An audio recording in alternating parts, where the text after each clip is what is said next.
pagtanggap ng mahal na titil sa walang buhay na katawan ni Jesus.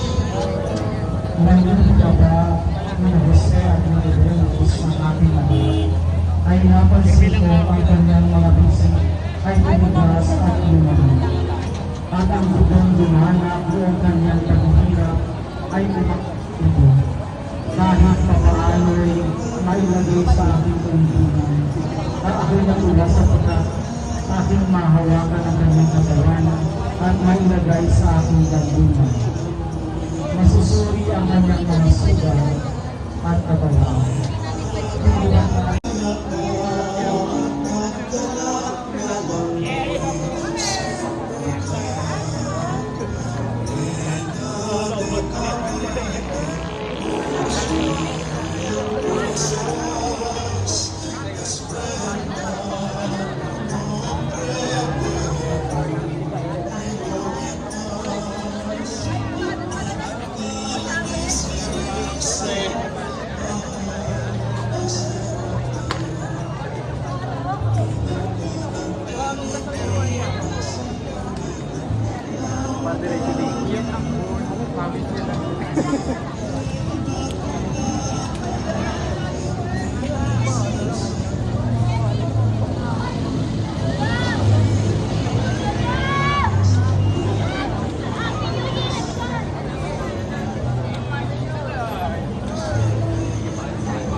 Ito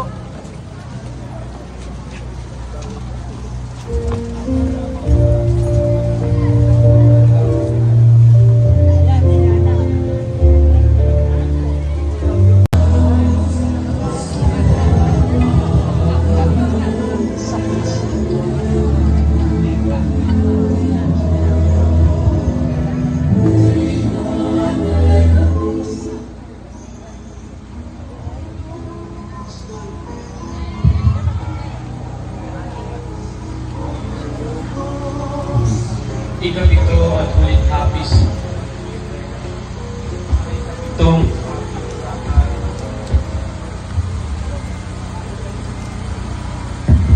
ang ikapitong sakit sa kalinisan at nagdadala ng ating puso ni Maria. Ang pagpilibing sa bangkay ng Panginoong Jesucristo at ang kahapis-hapis na pag-iisa ng mahal na Birhen Maria. Pagpasa mula sa Ebanghelyo ayon kay San Lucas. Makaraang ilagay sa kandungan ng kanyang mahal na ina ay kinuha ni Jose ng Arimathea ang bangkay ni Jesus at pinalak ang tapang kinayang niya. Dala naman ni Nicodemus ang pabango at mga pakantaang iba ng mira at alay. Nilagyan nila ang bangkay ng pabango habang binabalot sa kayo niya. Dinagabay ko at ginhawa, ilaw niyain mga mata.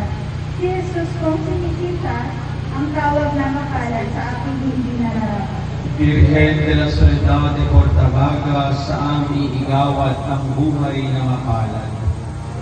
Ngayon matahimik natin idulog sa Diyos ang ating mga pansariling kahilingan sa tulong ng panalangin ng Ina ng Diyos, ang Virgen de la Soledad de Portabaga. Ama namin, sumasalangit ka, sambahin ang ngalan mo, mapasa amin ang kaharian mo, sundin ang loob mo dito sa lupa para ng sa langit. Yan po namin ang aming sa araw-araw. Patawarin mo kami sa aming mga sala. Para magpapatawad namin sa nagkakasala sa amin.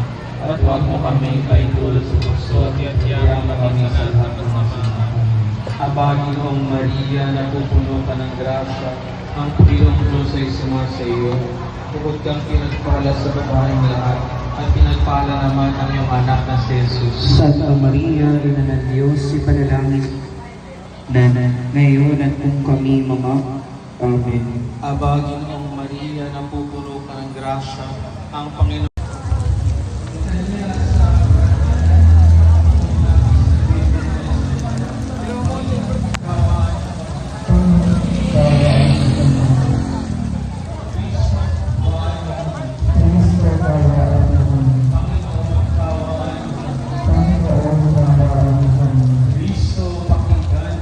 Kristo, pakinggan mo kami. Diyos, Ama sa langit, maawa ka sa amin. Diyos, Anak na tumubos sa sanlibutan, maawa ka sa amin. Diyos, Espiritu Santo, Santísima Trinidad, iisang Diyos, na Dulcísima Virgen de la Soledad, Virgen ng Soledad, Ina ng Diyos, Soledad at di kinumpuman sa kanilang panunod.